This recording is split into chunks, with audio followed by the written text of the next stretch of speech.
L'offrande est importante en Égypte et certaines offrandes encore plus que d'autres. L'être, dans l'Égypte antique, il n'est pas fait d'une âme et d'un corps, il est fait de beaucoup plus de parties. Les deux qui sont peut-être les plus importantes mais sont extrêmement complexes également, ce sont le Ka et le Ba. Pour faire simple, ces offrandes vont permettre à ces deux identités de l'être de pouvoir continuer à vivre une vie post-mortem, et ce dans les champs de Yalou, dans cette espèce de paradis égyptien.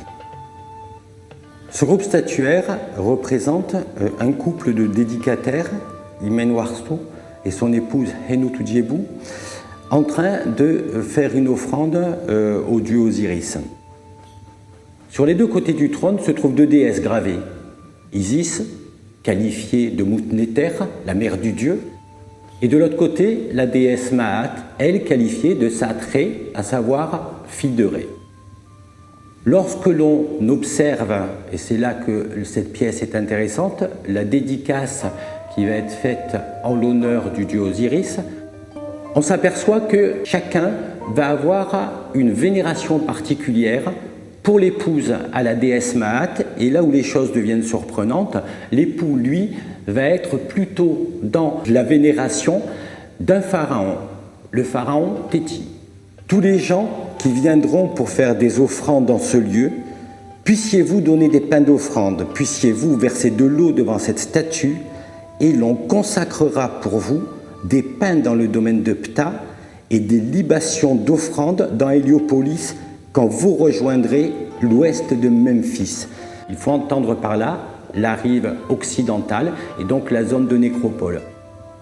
En fait, c'est une espèce d'échange de bons procédés. Si toi tu déposes des offrandes liquides là-dedans, pour Osiris et pour le pharaon Téti et pour la déesse Maat et pour la déesse Isis, en retour, ces grands lieux cultuels t'apporteront à toi aussi des offrandes, et ce, de la part des deux plus grands sanctuaires de l'époque en Égypte, à savoir le sanctuaire de Ptah et Héliopolis.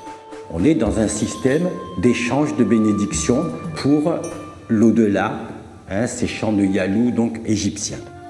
La provenance exacte de ce monument nous est à ce jour inconnue, mais on peut déduire par le fait justement que la dédicace soit faite au pharaon Téti, pharaon de la 6e dynastie qui a vécu quelques 1000 ans avant notre protagoniste dédicataire, et par le fait que soit représentée également la pyramide de ce Téti sur le côté du piédestal, nous donne quand même de très fortes présomptions pour pouvoir envisager que cet objet ait été trouvé dans le complexe funéraire cultuel du roi Téti à Saqqara Nord.